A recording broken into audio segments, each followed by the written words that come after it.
함께 은혜 나눌 하나님 말씀은 에베소서 4장 4절에서 6절까지 말씀.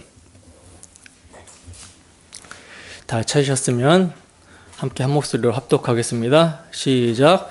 몸이 하나요 성령도 한 분이시니 이와 같이 너희가 부르심의 한 소망 안에서 부르심을 받았느니라.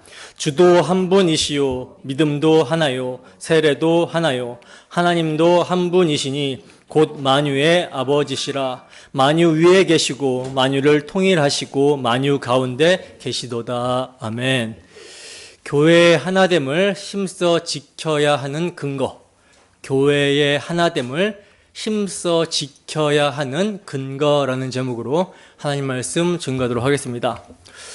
지난 시간에 우리는 삼위 하나님께서 자기 백성을 위해 이루신 일, 즉 십자가 복음으로 말미암아 세상으로부터 불러냄을 받아 거룩하게 구별된 자들, 하나님 나라, 교회에게서 어떠한 모습이 나타나야 되는지 사도의 겉면을 자세히 살펴봤었습니다.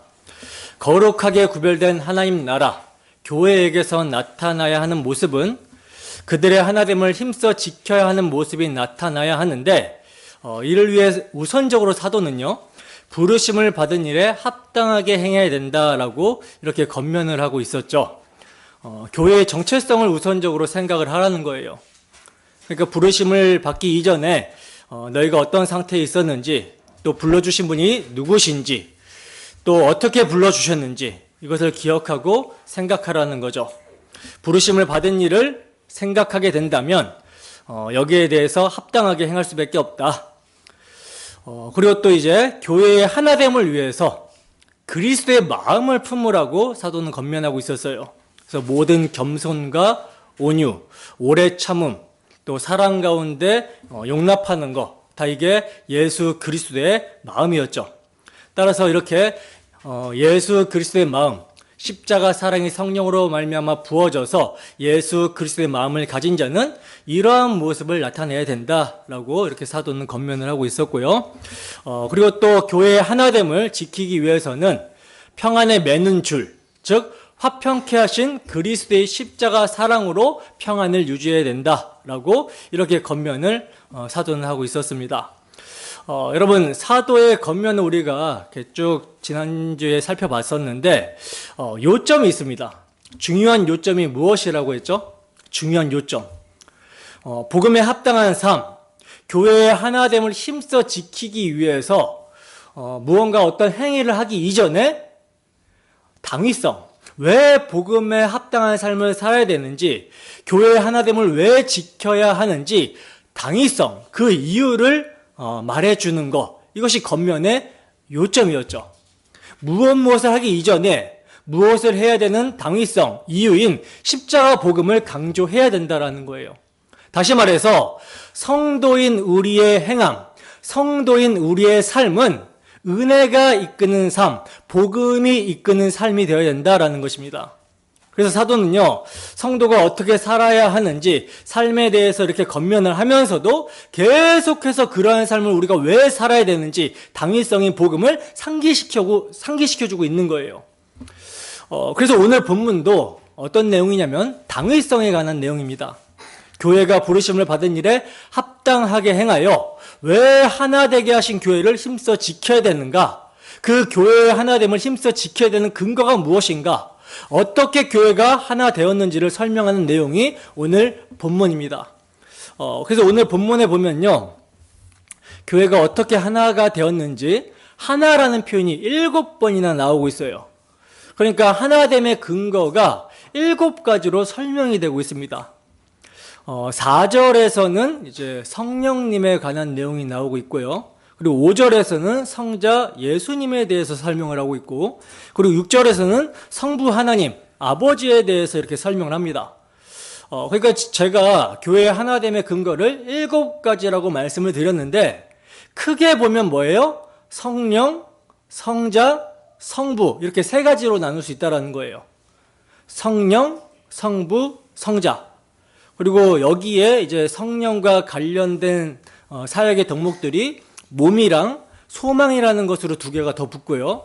그리고 성자와 관련된 그 근거가 믿음과 세례, 이렇게 두 가지가 더 붙고, 그리고 성부 하나님에 대해서 설명하는 것으로 교회의 하나됨의 근거가 총 7가지가 됩니다.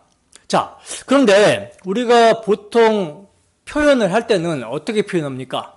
성부, 성자, 성령 이렇게 표현을 하잖아요. 우리가 이렇게 표현하는 이유는 하나님의 구원 계획을 설명할 때 삼위 하나님 중심으로 보면 성부께서 계획하시고 성자께서 실행하시며 성령께서 적용시키시기 때문에 이런 순서로 보통 표현을 하는데, 지금 여기서 오늘 본문에서 사도 바울은 어떻게 표현하고 있죠? 성령, 성자, 성부의 순서로 이렇게 표현을 하고 있어요. 이것은 뭐냐면 삼위 하나님의 관점에서 보는 것이 아니라 우리의 관점에서 어떻게 교회의 하나됨을 경험하게 되었는가로 보고 있기 때문입니다. 그래서 성령부터 나오는 것이 아니고 몸은 하나요, 이렇게 설명하면서 우리가 한 몸이 되었다. 그러면 어떻게 한 몸이 되었는가? 성령의 역사로 한 몸이 되었다. 또 성령께서 우리를 한 몸 되게 역사하신 근거는 뭐냐? 예수님이 십자가에서 다 이루셨기 때문이다. 그러면 예수님이 십자가로 왜 이루셨냐? 성부, 그 하나님 아버지가 우리의 하나님 되시기로 하셨기 때문이다. 이런 순서로 이렇게 설명을 하고 있는 거예요. 자, 그러면 이제 우리가 오늘 본문을 한 절씩 한 절씩 살펴보도록 하겠습니다. 자, 본문 4절입니다. 함께 읽습니다. 시작. 몸이 하나요 성령도 한 분이시니 이와 같이 너희가 부르심의 한 소망 안에서 부르심을 받았느니라. 아멘. 자, 보세요. 교회의 하나됨을 힘써 지켜야 하는 근거로 사도는 첫 번째로 몸이 하나요 라고 말씀을 하고 있어요. 몸이 하나다. 그리고 이 몸은 성령을 통해서 형성이 되었다라는 것을 설명하는 것이기 때문에 교회의 하나됨의 근거로 성령님이 한 분이심을 말씀합니다. 그리고 성령님의 사역을 강조하고 있죠. 부르심을 받았을 때 부르심의 목표인 소망도 하나다, 이렇게 말씀을 하고 있어요. 그러니까 성령께서 한 몸 되게 하신 것, 그리고 성령께서 한 몸으로 부르신 것을 기억해라. 그래서 한 소망으로 부르심을 받았다, 이렇게 사도는 말씀을 하고 있습니다. 먼저 여기서 몸이 하나요 라는 말을 생각해 보면 사도가 여기서 몸이 하나요 라고 할 때는 여러분 누구의 몸을 생각했을까요? 당연히 예수 그리스도의 몸을 생각했겠죠. 그래서 예수님은 머리시고 교회는 그의 몸이다 라는 표현들이 이렇게 쭉 나오고 있는 거예요. 따라서 우리는요, 이 점을 간과해서는 안 되는 거죠. 여러분, 우리는 한 분 예수 그리스도의 몸입니다. 우리 전체가 다 한 분의 몸으로 이루어져 있어요. 그래서 우리의 몸은 주를 위하여 있고요, 또 주님은 몸인 우리를 위하여 있는 거예요. 이것을 보여주는 것이 이제 아담과 하와의 혼인 장면에서 나오는데 좀 살펴보도록 하겠습니다. 창세기 2장 21절에서 24절 말씀입니다. 한 목소리로 함께 했습니다. 시작. 여호와 하나님이 아담을 깊이 잠들게 하시니 잠들매 그가 그 갈빗대 하나를 취하고 살로 대신 채우시고 여호와 하나님이 아담에게서 취하신 그 갈빗대로 여자를 만드시고 그를 아담에게로 이끌어 오시니 아담이 이르되 이는 내 뼈 중에 뼈요 살 중에 살이라. 이것을 남자에게서 취하였은즉 여자라 부르리라 하니라. 이러므로 남자가 부모를 떠나 그의 아내와 합하여 둘이 한 몸을 이룰지로다. 아멘. 자, 보세요. 지금 하나님께서 아담을 깊이 잠들게 하시죠. 깊이, 이건 죽음을 메라프하고 있어요. 깊이 잠들게 하시고 아담의 갈빗대 하나를 적출하십니다.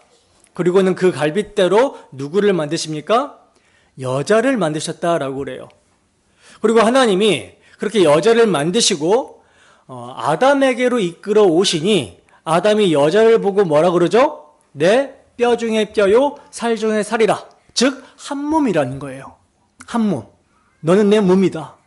그래서 남자가 부모를 떠나 그의 아내와 합하여 한 몸을 이룰지로다, 이렇게 말씀을 하고 있는 것이죠. 자, 이 모습을 통해서 지금 하나님께서는 뭘 계시하고 계시는 것입니까? 하늘 아버지를 떠나 그의 아내인 교회와 연합하여 한 몸을 이루실 예수 그리스도를 계시하고 있는 것이죠. 아담의 모습을 통해. 그러니까 본래 남자와 여자의 관계는 여자는 남자를 위해 있고 남자는 여자를 위해 있는 연합체, 한 몸의 관계였다라는 거예요. 그런데 이러한 관계가 뱀의 유혹으로 하나님께서 먹으면 정령 죽으리라 말씀하신 선악을 알게 하는 나무의 열매를 먹고 나서는 어떻게 변해버립니까? 한 몸의 관계가 파괴가 돼버리죠. 그래서 아담이 변명을 하기를, 하나님이 이제 아담에게 내가 먹지 말라고 한 이 나무의 열매를 먹었느냐라고 했을 때 뭐라고 변명하냐면, 하나님이 내게 주신 이 여자가 선악과를 주어서 내가 먹게 되었다라고 하면서 자신과 여자의 관계를 어떻게 하고 있어요? 분리시켜서 말을 하고 있어요. 나아가 하나님이 이 여자를 내게 아내로 주었기 때문에 내가 범죄한 거다라고 하면서 범죄의 원인을 여자에게 있는 것뿐만 아니라 여자를 내게 허락하여 아내로 준 하나님께 있다라고 책임을 전가해버립니다. 하나님께. 그러니까 선악 갖다 먹고 선악의 주체자가 되어버린 인간은 하나님을 위해 존재해야 하는 하나님과의 관계만 단절이 되어버린 것이 아니라 서로를 위해 존재해야 하는 가장 가까운 이웃의 관계도 단절이 되어버리고 만 거예요. 나아가 이러한 관계의 단절로 인해서 땅이 저주를 받았고요. 동식물들도 적대적인 관계가 되어버리고 만 것입니다. 자, 그런데 이러한 관계를 누가 여러분 회복시키시는 거예요? 아담 안에서 범죄한 모두가 선악과를 입에 문 채로 태어나서 너도 나도 선악 판단의 주체자로 자기가 자기 인생의 주인이 되어 각자가 자기만을 위해서 살아가며 분열과 분쟁, 저주의 상태에 있는데, 이러한 세상에 예수 그리스도께서 구원자로 오신 것입니다. 회복시키시러 오신 거예요. 하나님이 사람이 되어 성육신 하셨다라는 거죠. 그리고 십자가에서 당신의 살과 당신의 피를 내어주심으로써 자기 백성을 당신과 한 몸으로 만들어 내신 것입니다.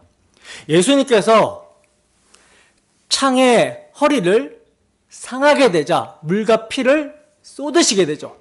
마치 아담의 옆구리를 통하여 여자가 나온 것처럼 예수님의 죽으심, 십자가에서 몸짓고 피 흘리심을 통해서 교회가 탄생하게 된 거라는 거죠. 그러므로 교회의 모임은요, 교회의 머리이신 그리스도의 모임을 서로 확인하는 모임인 거예요. 어떻게 서로가 그리스도의 몸임을 확인합니까? 그리스도의 살과 그리스도의 피에 참여함으로. 다시 말해서 그리스도께서 십자가로 우리를 당신의 몸으로 만들어내신 것을 기념함을 통해서 그리스도를 머리로 한 한 몸됨을 우리가 확인하게 되는 거예요. 고린도전서 10장 16절에서 17절 말씀입니다. 함께 있습니다. 시작.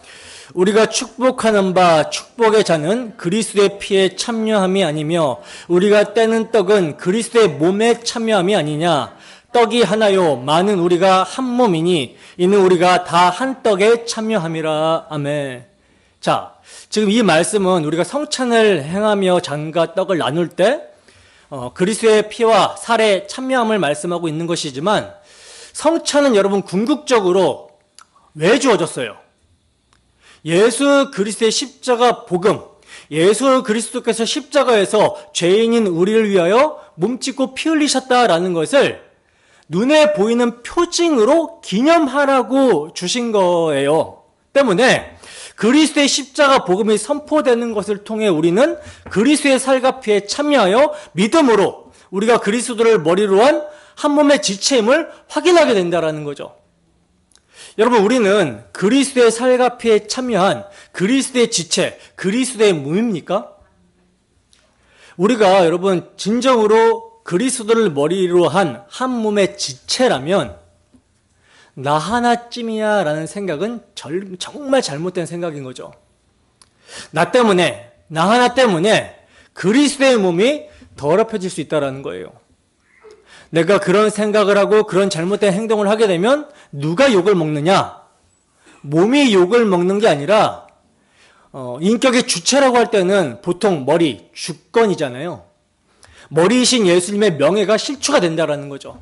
결국은 그 욕을 머리를 통해서 이 온몸이 잘못한 것으로 욕을 먹게 됩니다.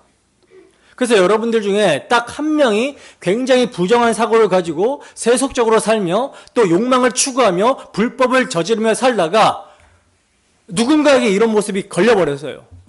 그러면 처음에는 아유 뭐 저런 인간이 다 있나? 저런 나쁜 인간이 다 있나? 이렇게 얘기를 하겠지만 근데 어쩌다가 이 사람이 교인이라는 것을 알게 되었다라고 한번 생각을 해보세요. 그것도 디아스포라 교회 교인이더라. 그러면 일단 디아스포라 교회 전체가 욕을 먹고 또 디아스포라 교회가 아니라고 해도 상관이 없어요. 교회라고 하면 교회의 주인은 예수님이라고 알고 있기 때문에 예수님을 믿는 사람이 왜 저래 하면서 누가 욕을 먹습니까? 예수님이 욕을 먹게 된다라는 거죠. 아니 저들이 믿는 하나님, 저들이 믿는 예수가 살아 계신다면 저 짓거리를 가만둔다고? 저렇게 하는 것을 가만둔다고 하면서 전체가 욕을 먹게 되는 거예요. 그러니까 이게 비유를 하자면 교회는 단체 운동 경기와 같다라고 보시면 됩니다. 교회는 그리스도의 몸이고 성도 한 사람 한 사람은 그 몸을 구성하는 지체들이다라고 성경은 설명을 하고 있어요. 때문에 한 지체가 고통을 당하면 다른 지체도 고통을 당하죠. 여러모로 어려워집니다. 내가 손가락 하나가 다쳤다라고 한번 생각해 보세요. 그러면 손가락만 힘든 게 아니라 손가락이 아픈 통증이 온몸으로 퍼져서 온 신경이 이 손가락을 위해서 움직이게 되고 어려움을 겪게 돼요. 이와 같이 우리는 한 몸으로 유기적으로 연결되어 있기 때문에 나 하나쯤이야 라는 생각은 굉장히 위험한 생각이다 라는 것을 명심하시고 기억하셔야 되는 거예요. 반면에 한 지체가 영광을 얻으면 다른 지체도 영광을 얻게 되죠. 한 사람이 아주 경건하고 훌륭한 삶을 보임으로써 교회 전체가 야, 저 교회는 참 복되고 귀한 삶을 살아가는구나 이렇게 평가를 받게 되는 것입니다. 그러면 누가 영광을 받게 돼요? 머리이신 예수 그리스도께서 또 영광을 받게 되시는 것이죠. 그러므로 이렇게 우리는 한 몸으로 이렇게 연결이 되어 있는데 그런데 여러분 그렇다고 해서 모든 성도가 똑같은 능력을 가졌다거나 똑같은 기능을 하고 있다는 것은 아니에요. 제가 좀 전에는 지체라고 말씀을 드렸잖아요. 몸의 지체. 지체는요. 좀 더 강한 지체가 있고 약한 지체가 있어요. 그리고 그 기능들도 서로 다릅니다. 오른손잡이는 어디가 세겠어요? 오른손이 세겠죠. 왼손잡이는 어디가 세겠습니까? 왼손이 셀 거예요. 엄지손가락보다는 새끼손가락이 약하겠죠. 그죠? 이와 같이 능력 면에서는 서로 다르고 기능도 달라요. 손이 발을 대신할 수 없고 또 발이 손을 대신할 수 없습니다. 기능들이 다 다르다라는 거예요. 이와 같이 성도 개개인이 하나님께 받은 은사와 능력들은요 다 달라요. 그러나 또 그렇다고 해서 은사 차이로 이 사람은 더 소중한 존재, 저 사람은 좀 덜 소중한 존재라고 생각하는 것도 비성경적인 생각입니다. 목사님은 말씀을 전하는 은사를 받았구나, 아주 귀하다라고 해서 목사님이 가장 귀하다? 이건 아니라는 거예요. 모두가 다 예수 그리스도의 피로 구속함을 받았습니다. 그러면 모든 성도가 다 어떤 가치가 있느냐? 예수 그리스도의 생명이라는 가치가 있는 거예요. 그렇게 하나님은 보신다라는 거죠.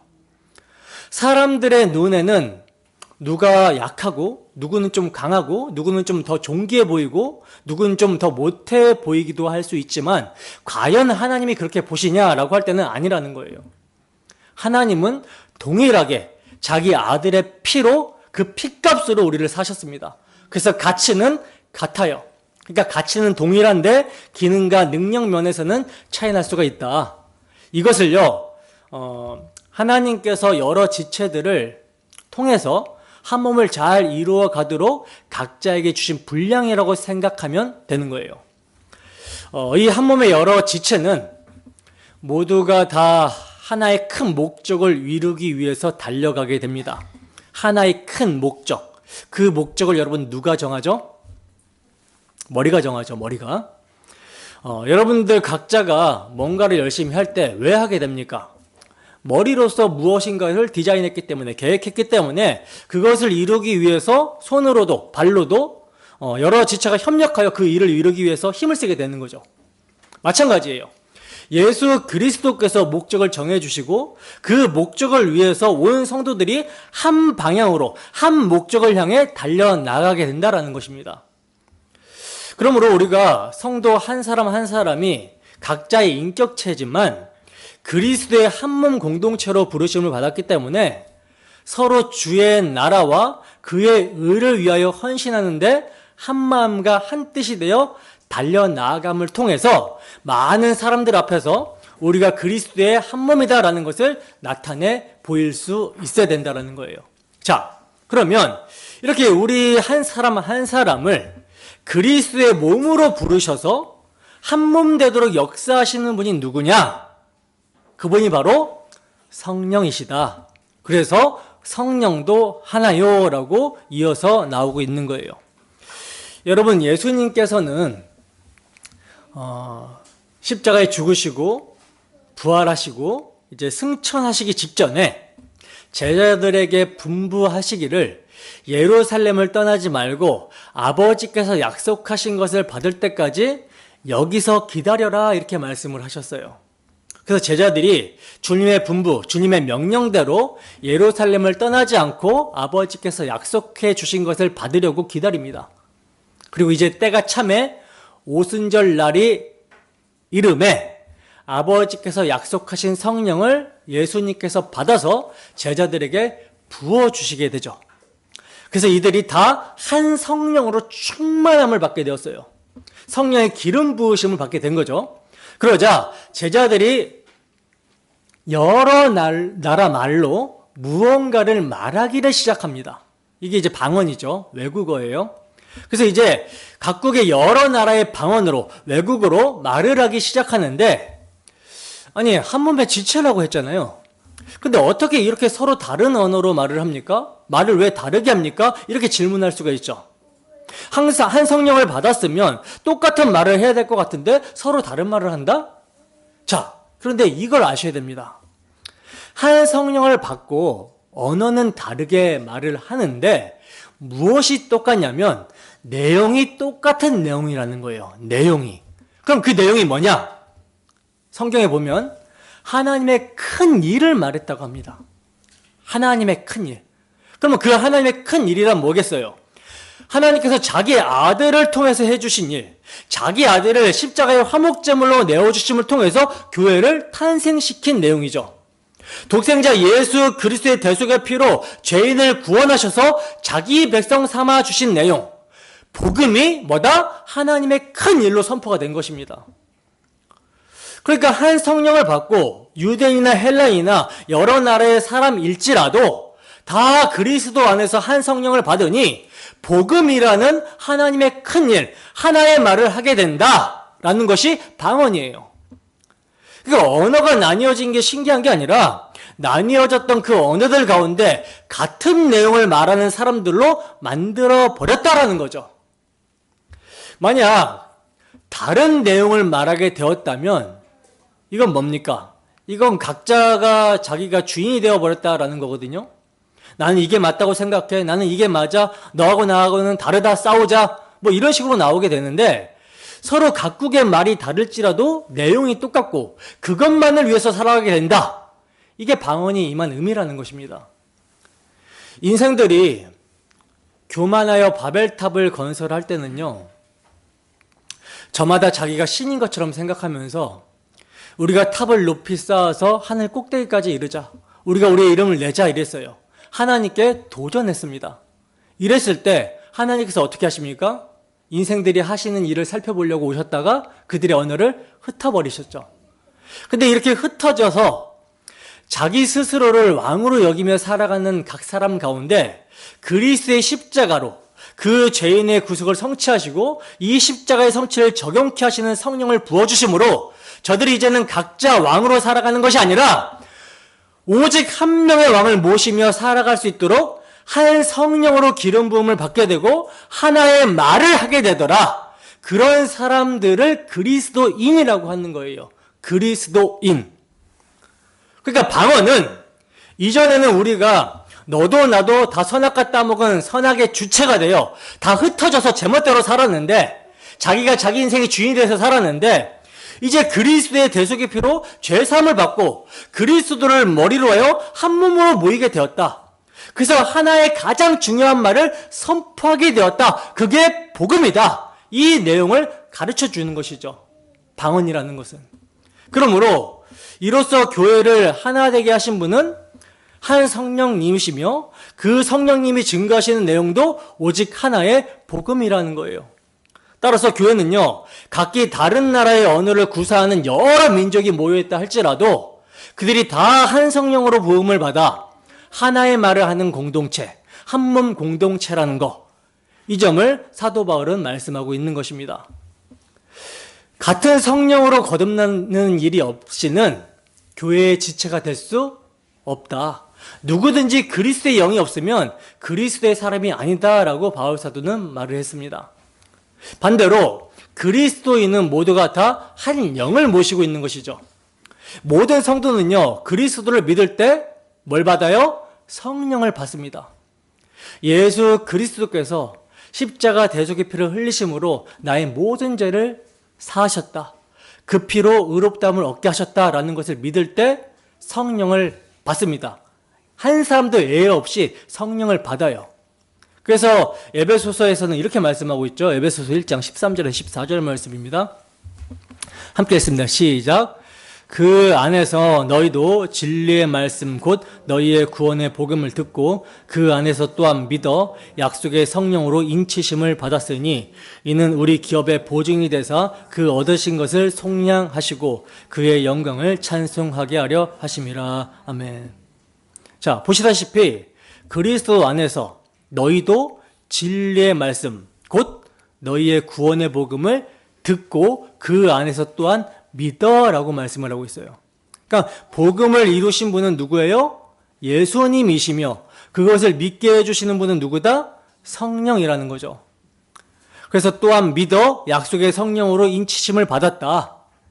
믿음이 예수님이 십자가에서 나의 피를 대속해 주셨다라는 것을 믿으니 그 깨끗해진 심령 가운데 성령이 내 안에 거주하시더라. 인을 치시더라. 떠나지 않는다라는 거예요. 구원의 보증이 되어주시고 우리가 받을 기업의 보증이 되어주셨다. 이걸 말씀합니다. 그래서 이는 성령이 우리 가운데 내주하심은 그리스도의 피로 값주고 사신 하나님의 소유인 우리가 몸의 구속, 완전히 구원을 얻을 때까지 우리 기업의 보증이 되어주신다라고 하는 것입니다. 그리고 그의 영광을 찬송하게 하려 하심이라. 즉 찬송하는 것도 누가 하시는 거예요? 내 안에 성령이 내주하시는 증거라는 거죠. 물론 거짓 신자들도 입으로는 찬송할 수 있겠죠. 근데 여기서 말하는 것은 전인격적으로 주님을 기뻐하면서 찬송하는 것을 말해요. 자, 그러면 이런 일이 어떻게 발생하게 되느냐? 이게 그리스도의 피로 속량함을 받은 사람들의 특징인데 그게 어떻게 가능해졌느냐? 성령이 그 안에 내주하심으로 가능해졌다. 여러분, 이렇게 모든 성도는 한 영, 성령에 의해서 새 생명을 소유하게 된 형제 자매들이라는 것입니다. 그러므로 예수님은 믿었지만 너는 성령을 받아야 돼. 성령을 안 받아서 그렇구나. 이렇게 말하는 것은 뭐예요? 너무나 몰지각한 말이 되는 것이죠. 몰지각, 뭡니까? 아무것도 모른다.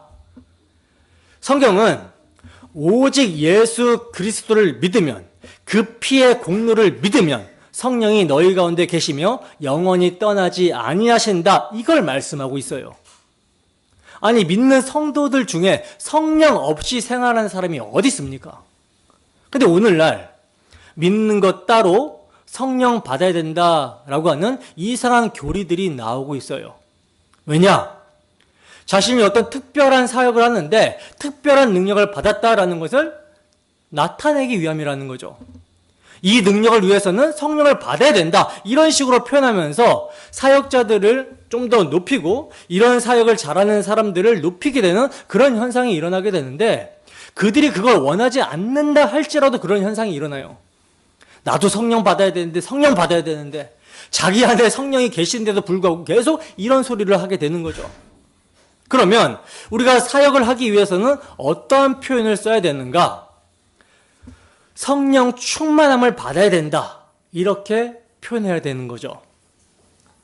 내 안에 계신 성령, 내 안에 계신 성령이 나를 온전히 통치하도록 그분으로 충만해지는 것을 사모할 때, 이건 다른 말로 하면 복음 충만입니다.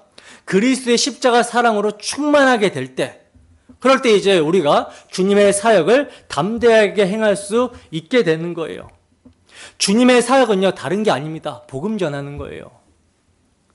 물론 오늘날도 기적이 일어날 수도 있겠죠. 병든 자가 치유함을 받을 수 있겠죠.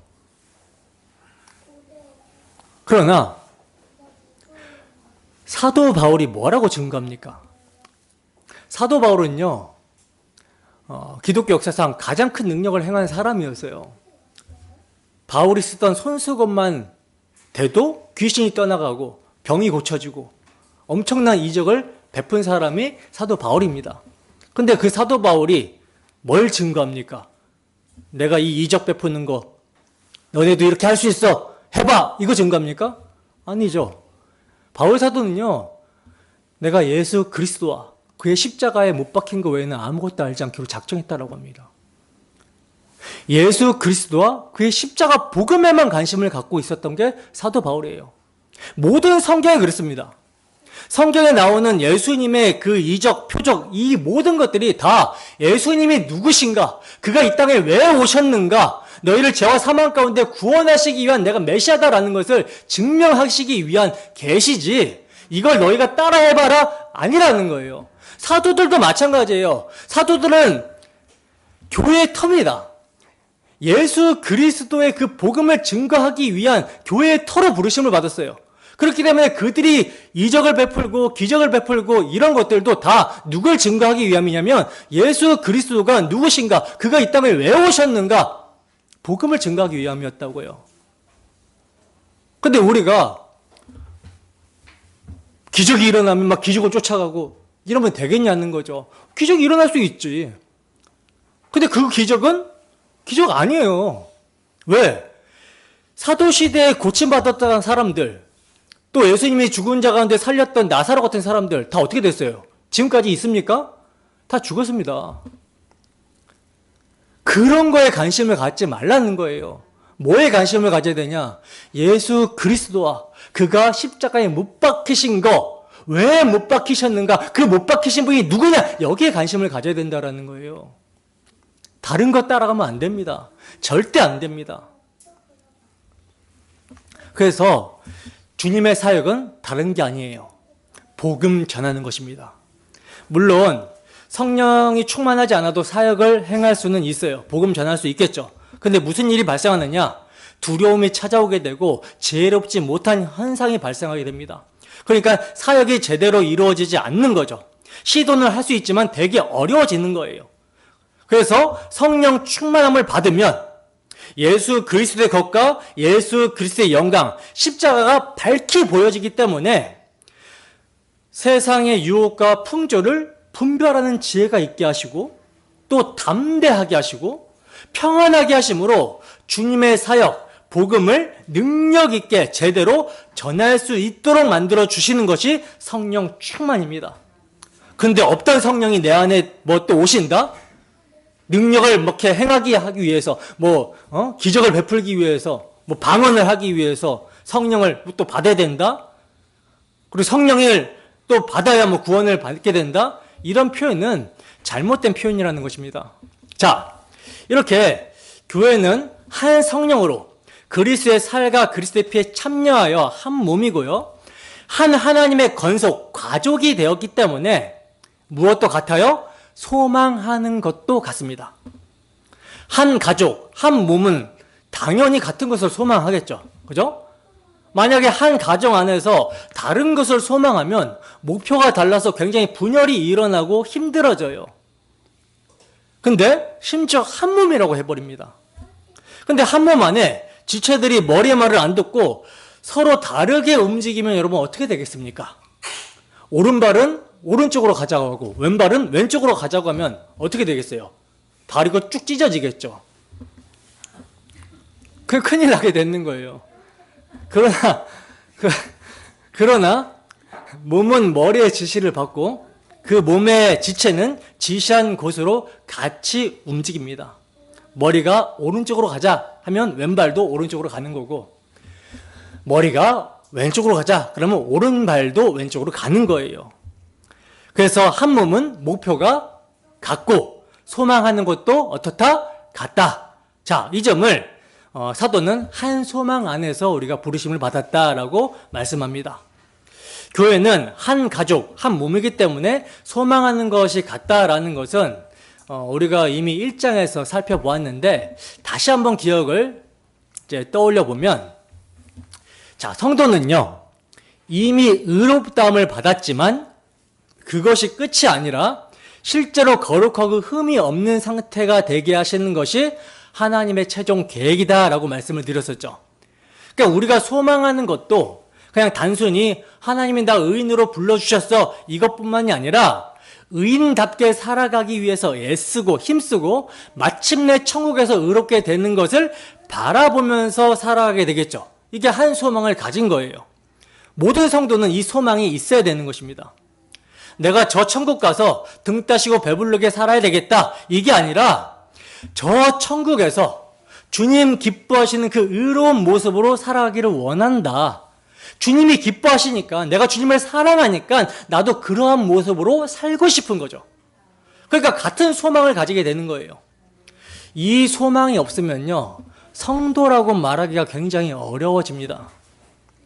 그러므로 죄에 오염된 육신을 벗고 부활하신 주님처럼 영화로운 몸으로 변화되어 하나님 앞에 서게 될 날을 바라보는 것이 모든 성도의 소망이어야 하는 거예요. 자, 그리고 두 번째로 우리는 지금 하나님의 아들들이죠. 그죠? 아들들이라는 것은 아들과 딸을 구분하는 것이 아니라 상속 개념 때문에 아들이라고 한다라고 했어요. 고대 사회는 아들에게 상속을 했기 때문에 이렇게 말씀을 드리는 겁니다.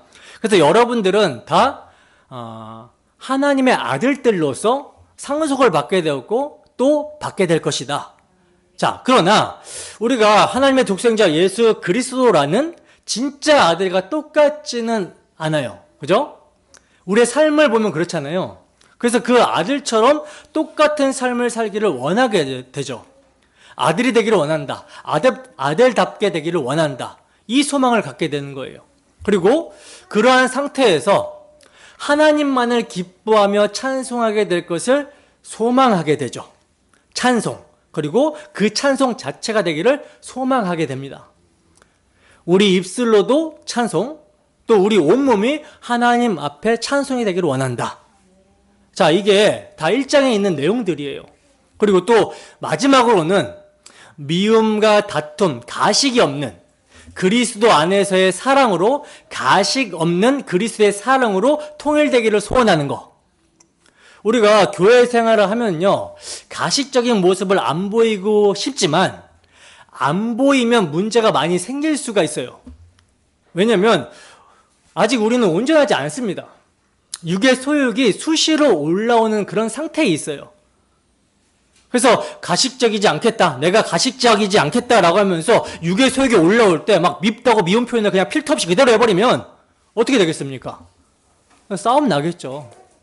그래서 교회 덕을 위해서 가식적일 수 있는 모습이 없을 수는 없지만 이런 가식적인 자신의 모습까지도 어떻게 해야 돼요? 십자가 앞에 세우고 주의 긍휼을 구하며 온전히 예수 그리스도를 닮고 그리스도의 사랑 안에서 가식 없이 진실되게 사랑하게 해달라고 간구해야 되는 거예요.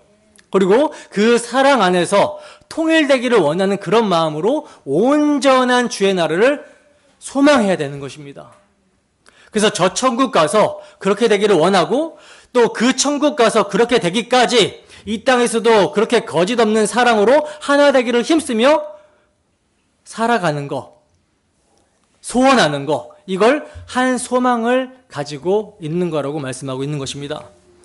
여러분 어떻게 이와 같은 소망을 가지고 계십니까? 우리는요 한 소망 안에서 부르심을 받았습니다. 이 점을 사도 요한은 이렇게 표현하고 있어요. 요한일서 3장 2절에서 3절 말씀입니다. 요한일서 3장 2절에서 3절 말씀 함께 읽습니다. 시작. 사랑하는 자들아, 우리가 지금은 하나님의 자녀라. 장래에 어떻게 될지는 아직 나타나지 아니하였으나 그가 나타나시면 우리가 그와 같을 줄을 아는 것은 그의 참 모습 그대로 볼 것이기 때문이니 주를 향하여 이 소망을 가진 자마다 그의 깨끗하심과 같이 자기를 깨끗하게 하느니라. 아멘. 보세요, 여러분. 현재 우리는요, 그리스도의 한 몸으로 모였으며 한 성령님을 마음에 모시고 있습니다. 그렇습니까? 그래서 지금은 하나님의 자녀라는 거예요. 그러나 하나님의 자녀로서의 영광은 아직 나타나지 않았습니다. 우리의 낮고 천한 몸이 주님의 영광스러운 몸처럼 변화될 날이 오게 된다는 거죠. 그래서 그때까지 현재를 살아가는 우리의 모습은 여전히 부족함이 있고 하나됨을 막으려는 나쁜 습관들이 있으며 병들고 피곤해하는 육신의 연약함도 있다는 거예요. 그러나 그 날에는, 주 예수께서 다시 오시는 그 날에는 우리가 몸의 구속이 일어나고 영광스러운 모습으로 온전히 변화될 것입니다. 믿으십니까? 바로 이러한 하나의 소망을 갖고 있기 때문에 여러 불편한 일들과 상황 속에서도 뭐하며? 인내하며 사랑할 수 있는 거예요. 성도는요, 앞의 일, 장래에 있을 소망을 붙드는 자입니다. 때문에 저 사람이 지난날 내게 무슨 말을 했고 무슨 짓을 했다? 과거에 매여가지고 미움과 비난을 품으며 살아가는 사람들이 아니라는 거죠. 그런 사람들이 아니라 온전하게 하시는 이인 예수 그리스도라는 표대를 향하여 한 소망으로 달려가는 사람들이라는 거예요. 내가 앞으로 나아갈 장래의 소망에 대해서 정말 생각을 많이 하고 있는지, 아니면 과거에 일어난 일에 묶여서 괴로워하고 있는지 한번 생각해 보시기 바랍니다. 만약에 후자의 모습이 펼쳐진다면 이건요, 정말 경건하지 못하고 건강하지 못한 상태의 성도일 수 있고요, 성도가 아닐 수도 있는 거예요. 왜 계속 과거에 머물러 있습니까? 우리가 나아가야 될 길이 있는데, 나아가야 될 세상이 있는데 왜 과거에 머물러 있냐는 거죠. 그 나라로 한 소망 가운데 달려가게 되기를 소원합니다. 사도 바울은요, 말로만 교회들에게 건면한 것이 아니라 자신의 삶을 다해서 살아냈어요. 실제로 부르심의 소망을 붙잡으면서 살아간 사람이 사도 바울입니다. 이 점을 우리가 빌립보서에서 보게 되는데, 쉬운 말 성경으로 보겠습니다. 빌립보서 3장 10절에서 15절 상반절까지 함께 읽습니다. 시작. 내가 원하는 것은 정녕 이것입니다. 즉 그리스도를 바로 알고 그분의 부활의 능력을 체험하며 그분의 고난에 동참하고 그분의 죽음을 본받아 어떻게든지 나도 그분처럼 죽은 자들 가운데서 살아나는 부활에 이르는 것입니다. 하지만 내가 이 모든 것을 이미 얻었거나 또는 내가 이미 완전하게 된 것은 아닙니다. 다만 나는 그리스도 예수께 붙잡혀 있기 때문에 오로지 그 목적을 향해 힘써 달려갈 뿐입니다. 형제들이여, 나는 그것을 아직 붙잡았다고 생각하지 않습니다. 다만 나는 뒤에 있는 것은 다 잊어버리고 앞에 있는 것을 붙잡음으로써 그리스도 예수 안에서 하나님께서 위에서 나를 부르신 그 부르심의 상을 얻으려고 내 앞에 놓여있는 표대를 향해 날마다 달려갈 뿐입니다. 그러므로 누구든지 믿음이 성숙한 신자들은 모두 이와 같은 생각으로 살아가야 합니다. 아멘. 보세요. 여러분, 바울 사도는 소망을 가지고 달려가고 있는데 정확한 목적이 있습니다. 그 목적이 뭐예요? 그리스도를 바르게 알고 그분의 부활의 능력을 체험하며 고난에 동참하고 그분의 죽으심을 본받아 결국에 부활에도 이르게 되는 것이라고 그러죠. 부활에 그냥 이르게 되는 게 아니라고 사도는 전제를 하고 있어요. 이 모든 것에 동참을 합니다. 왜 동참을 하게 될까요? 왜냐하면 그리스도의 몸으로 묶여버렸으니까. 한 몸이 되어버렸으니까. 그러니 그리스도께서 경험하신 것을 그 몸도 당연히 경험하게 되겠죠.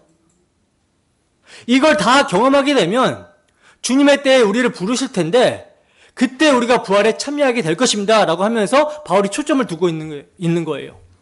근데 이것도 사도 자신이 이 모든 것을 이미 얻었다거나 또는 자신이 이미 완전하게 된 것은 아니라고 그러죠. 다만 자신이 누구에게 붙들려 있기 때문에 그리스도 예수께 붙잡혀 있기 때문에 오로지 그 목적을 향해 힘써 달려갈 뿐이라는 것입니다. 그러니까 우리 또한 그리스도인의 특징이 있죠.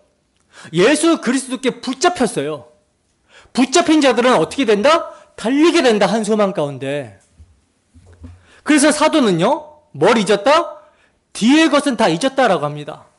이것은 뭐 누가 자기에게 잘못한 것을 잊어버렸다 이런 게 아니라 뭐 그런 건 당연하게 잊어버렸겠죠. 자기가 정말 주를 위해 뭔가 열심히 한 거, 이것조차도 사도는 잊어버렸다는 거예요. 내가 한 일을 잊어버렸다는 것입니다. 내가 열심히 했기 때문이 아니라 하나님의 열심으로 내가 달려가고 있기 때문에, 그래서 충성된 종으로 보이지만 자신을 무익한 종으로 생각하면서 고백하는 그런 자세를 보이고 있는 것이죠. 내가 이미 잡았다고 생각하지도 않는다. 지나간 것은 다 잊어버리고 그리스도 예수께 내가 붙들려 있기 때문에 표대를 향하여 힘써 달려간다. 여러분 기억하셨으면 좋겠습니다. 우리는 다 한 성령의 역사로 한 몸으로 부르심을 받았고 한 성령을 모시고 있으며 한 성령이 주신 하나의 목적, 하나의 소망을 향해서 달려가고 있는 사람들이라는 걸 기억하셨으면 좋겠습니다. 성령이 하나 되게 하신 교회를 사랑하며 하나됨을 힘써 지키는 우리들이 되기를 참으로 소원합니다. 자, 이제 교회의 하나됨을 힘써 지켜야 되는 두 번째 사도의 근거입니다. 본문 5절입니다. 함께 읽습니다. 시작. 주도 한 분이시요 믿음도 하나요 세례도 하나요. 아멘. 자 보세요. 사도는 교회의 하나됨을 힘써 지켜야 되는 두 번째 근거로서 주님도, 그러니까 성자 예수 그리스도도 한 분이심을 말씀하고 있어요.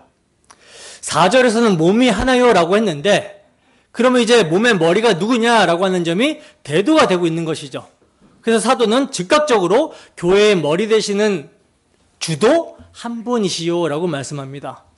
그리고 그 주님을 중심으로 한 믿음과 한 세례에 참여하고 있다라는 것도 말씀하고 있어요. 여러분, 교회는 그리스도의 몸이며 그리스도는 교회의 머리이십니다. 머리는 왕, 주인을 의미하죠. 그래서 몸이 하나라고 한 후에 머리이신 주님도 한 분이심을 말씀하고 있는 거예요. 교회의 주인은 오직 예수 그리스도십니다. 카톨릭이 말하는 교황도 아니고 목사도 아니라 오직 예수 그리스도만이 교회의 머리세요. 왜? 천하 사람 중에 구원받을 만한 다른 이름을 우리에게 주신 일이 없다라고 성경은 증거합니다. 이 주님이라는 단어는요, 헬라어로 키리오스라는 말이거든요. 키리오스. 사도 바울 당시에는요, 이 키리오스라는 단어를 소문자로 쓰면 노예들이 자기들의 상전을 가리킬 때 사용하였던 말이고요. 그리고 대문자로 쓰면 로마 제국을 통틀어서 오직 한 사람뿐인 가이사를 가리키는 말이었어요. 로마 황제. 그래서 인사를 할 때 가이사가 우리의 키리오스입니다 라고 말했고, 이 인사에 응답할 때는 그로써 가이사가 우리의 주인입니다 이렇게 대답을 했어요. 근데 이제 그렇게 말하지 않고 예수 그리스도만이 우리의 유일한 키리오스입니다 하고 그렇게 고백하는 자들이 생겨났다라는 거예요. 이런 자들을 뭐라고 하냐? 그리스도인이라고 불렀습니다. 베드로 사도는요, 오순절에 성령이 충만해서 담대히 설교하기를 뭐라고 설교하느냐? 그런즉 이스라엘 온 집은 확실히 알지니 너희가 십자가에 못 박힌 이 예수를 하나님이 살리셔서 주와 그리스도가 되게 하셨느니라 하고 설교를 했어요. 그렇습니다. 우리가 정말 확고히 해야 하고 확실하게 알아야 되는 것은요, 교회는 예수 그리스도만을 주인으로 고백하는 공동체라는 거예요. 여러분, 이 고백이 얼마나 중요하냐면 이 고백 때문에 초대교회 성도들은 순교를 당했어요. 가이사가 주가 아니고 누가 주다? 예수가 주다. 나 같은 죄인을 위해 십자가에 못 박히신 예수가 주다 라고 하는 이 고백 때문에 순교를 당했습니다. 핍박을 받았어요. 그렇다면 예수님을 주인으로 고백하는 삶이 여러분 무엇일까요? 어떤 삶일까요? 자신이 예수님의 소유임을 인정하고 그렇게 살아가는 삶입니다. 나 자신의 소유권이 내게 없고 이제는 내가 없고 오직 예수님에게만 있다라는 것을 인정하는 삶이라는 거죠. 여기서 자기가 부인되는 거죠. 바울 사도는 파당을 나누어 분쟁하는 고린도 교회를 향해서 뭐라고 얘기하냐면 그리스도께서 어찌 아니었느냐? 바울이 너희를 위하여 십자가에 못 박혔으며 바울의 이름으로 너희가 세례를 받았느냐 하면서 책망을 합니다. 나를 위해 죽어주신 분은 오직 한 분 예수 그리스도시라는 거예요. 나를 피로 값주고 사신 분, 죄와 사망에서 속량하신 분은 예수 그리스도 한 분밖에 없다. 그래서 사도는 건면하기를 너희는 너희 자신의 것이 아니라 값으로 사신 것이 되었으니 그런즉 너희 몸으로 하나님께 영광을 돌리라 이렇게 했던 것입니다. 자, 그러면 어떻게 하는 것이 하나님께 영광을 돌리게 되는 것인가? 빌립보서 2장 9절에서 11절 말씀입니다. 함께 했습니다. 시작. 이러므로 하나님이 그를 지극히 높여 모든 이름 위에 뛰어난 이름을 주사 하늘에 있는 자들과 땅에 있는 자들과 땅 아래 있는 자들로 모든 무릎을 예수의 이름에 꿇게 하시고 모든 입으로 예수 그리스도를 주라 시인하여 하나님 아버지께 영광을 돌리게 하셨느니라. 아멘.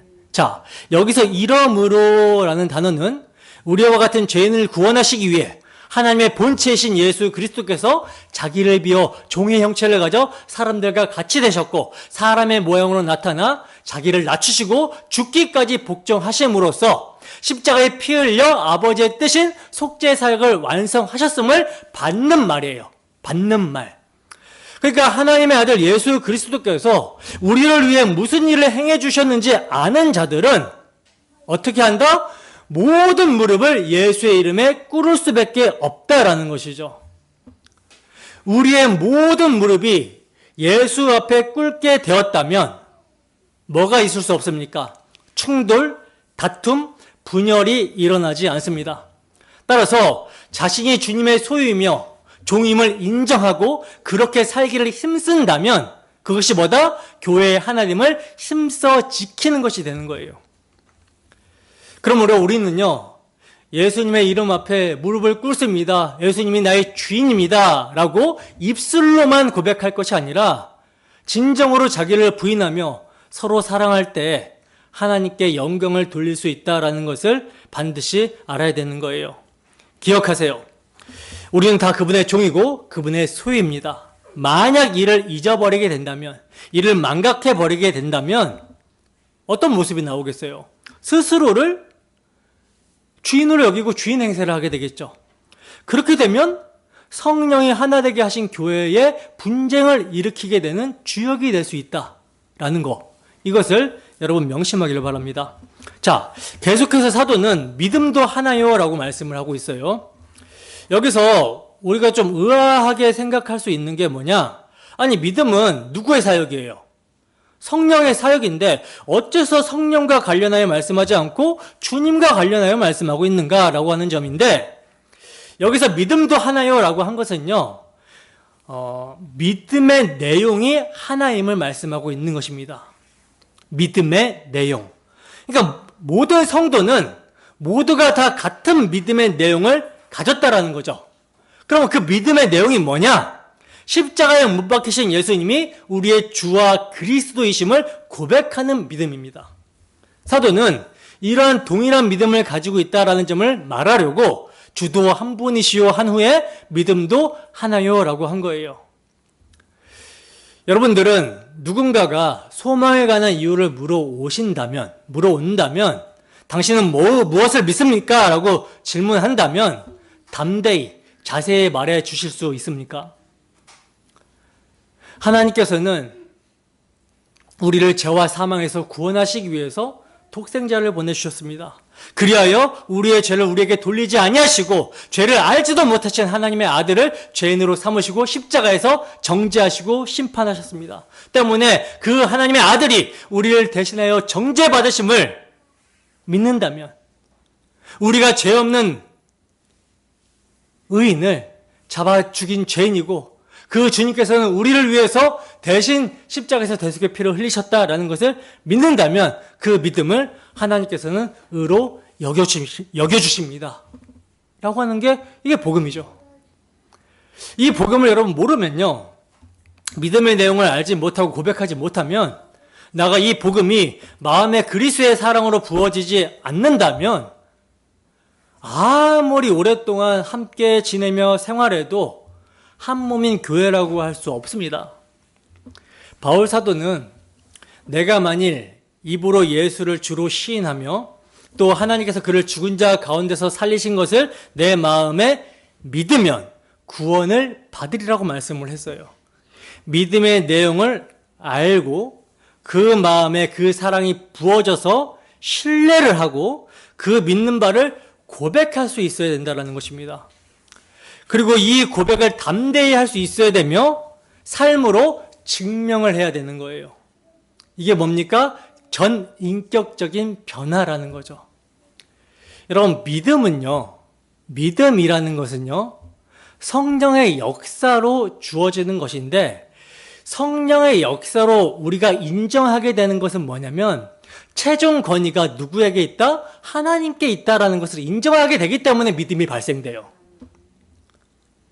여러분, 진리가 우리 김하원 권사님한테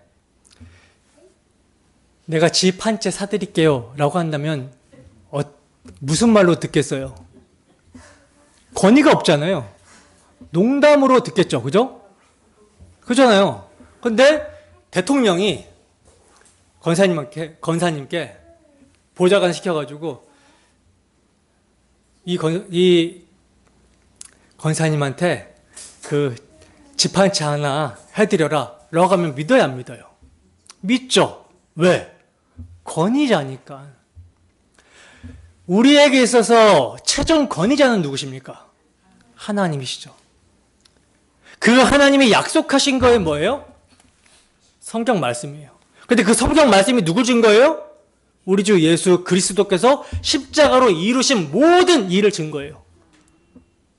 우리가 이걸 믿는다는 것은 하나님의 권위를 믿는다라는 것입니다. 이 권위를 믿는다면 당연히 뭐가 일어나겠어요? 전인격적인 변화가 일어나게 되어 있죠. 전인격적인 변화가 일어나게 되었기 때문에 순교를 당하면서도 교회가요, 예수 그리스도 외에는 다른 주가 없다라는 믿음을 고백했던 거예요. 내가 죽더라도 하나님께서 나를 다시 살리실 것이다. 하나님께서는 내 죄를 용서하셨고 나를 용납해 주셨다. 나에게 있어서 죽음은 죽음이 아니라 소망의 문이다. 이거 믿었기 때문에 담대할 수가 있었던 것입니다. 이 믿음의 내용을 고백하며 하나됨을 확신하며 하나됨을 지켜갈 때 여러 시험과 환난에서도 넉넉히 이기며 그리스도의 건강한 몸으로 자랄 수가 있게 되는 거예요. 우리 모두가 같은 믿음을 자세히 말할 수 있고 담대히 고백할 수 있으며 삶으로 증명해낼 수 있으면 좋겠습니다. 한 믿음으로 굳건히 서가는 우리 교회 되기를 바랍니다. 자, 그리고 사도는 믿음과 연결해서 이제 세례도 하나요? 라고 말씀하고 있어요. 여기서 세례는 물세례를 가리키는 표현인데 물세례도 본질은 아니죠.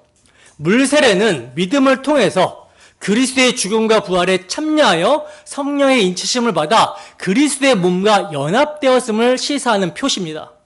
골로새서 2장 12절입니다. 함께 했습니다. 시작. 너희가 세례로 그리스도와 함께 장사되고 또 죽은 자들 가운데서 그를 일으키신 하나님의 역사를 믿음으로 말미암아 그 안에서 함께 일으키심을 받았느니라. 아멘. 세례가 뭐예요?